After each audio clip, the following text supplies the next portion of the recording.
When you type a search term into YouTube, you expect to see the most relevant results.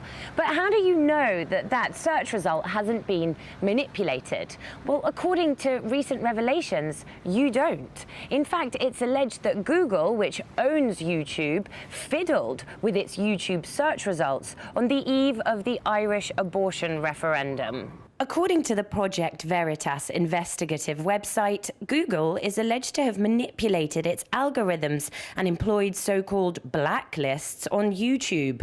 A leaked document shows terms such as Save the Eighth and pro-life were among those thought to be altered.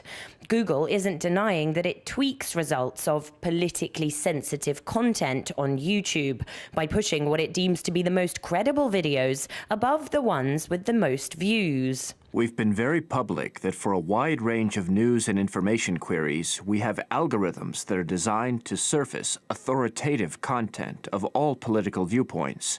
This helps prevent spam and conspiracy theories from surfacing prominently on our site. In the midst of the Irish referendum on abortion, our systems brought authoritative content to the top of our search results for abortion-related queries. This happened for both pro-choice and pro-life queries. There was no distinction. Pro-life groups aren't convinced by that statement. It's that word authoritative in Google's statement that's causing concern.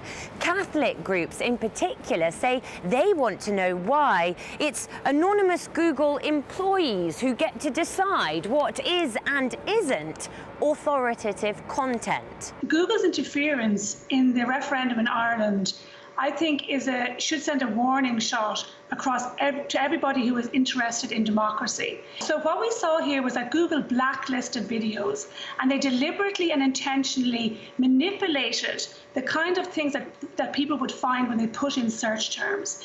And here's the very obvious question, I think, for Google.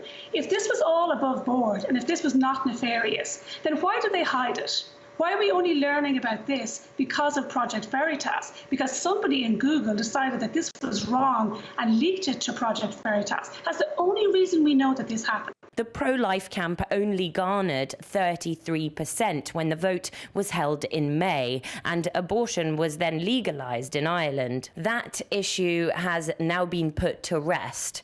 But the dispute over the way Google curates its search results isn't going away.